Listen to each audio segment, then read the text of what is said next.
Curious minds, ferns को आपने natural habitat में ग्रो होते हुए देखा और कैसी शेडी एरिया इनको पसंद होती है वो हम समझ पाए।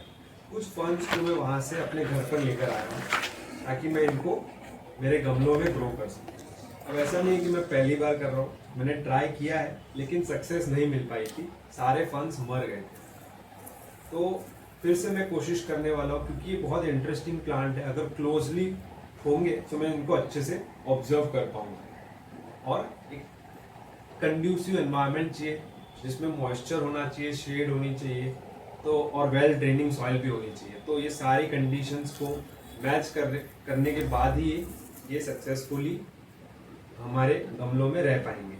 फर्न्स के बारे में मैं आपको इन्फॉर्मेशन दे देता हूँ।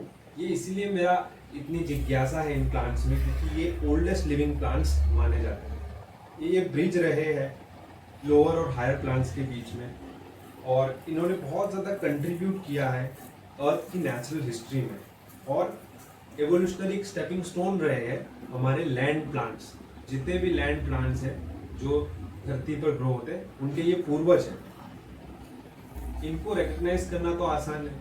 फर्न का शेप फेदर लाइक होता है और ये जो फेदर लाइक पत्ते इन पर नजर आते हैं इनको फ्रॉन्स कहा जाता है। इनके पत्तों को फ्रॉन्स कहा जाता है।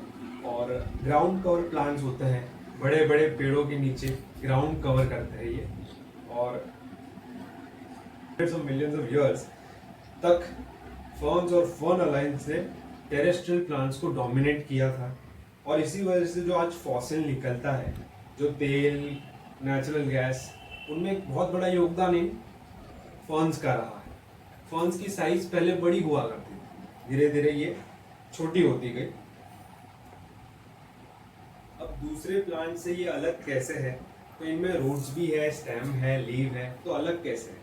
इनमें फूल नहीं होता, ये एक कारण है। फूल नहीं होते इसीलिए बीज नहीं होते, तो ये रिप्रोड्यूस कैसे कर पाते हैं, यानी नई ग्रोथ कैसे होगी? तो फर्न जैसे जो प्लांट्स होते हैं उनमें सीड से रिप्रोडक्शन नहीं होता है, इनमें स्पोर्स से रिप्रोडक्शन होता है। फर्न्स में स्पोर्स होते हैं, एक क्लस्टर ऑफ स्पोरांजिया होता है जिसको सोरी कहते हैं, जो कि आप पत्तों के पीछे की साइड पर देख सकते हैं जब ये मैच्योर हो जाते हैं तब। मोस्ट प्लांट्स रिप्रोड्यूस करते हैं सीड से, फर्न रिप्रोड्यूस करते हैं स्पोर्स से।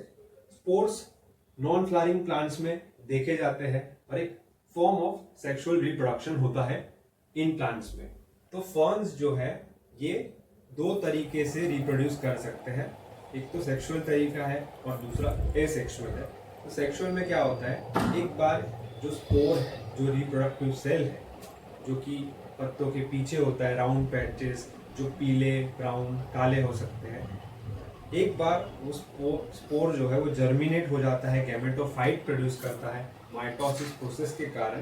तो गैमेटोफाइट से स्पर्म और एग सेल प्रोड्यूस होता है, फर्टिलाइजेशन होता है और ग्रोथ शुरू होती है। दूसरा तरीका है असेक्सुअल, जिसमें छोटे छोटे फर्न जो है फ्रंट टिप से ग्रोथ शुरू करते हैं, हैवियर होने के बाद वो अपने रूट्स खुद प्रोड्यूस करके एक अलग प्लांट बन जाता है।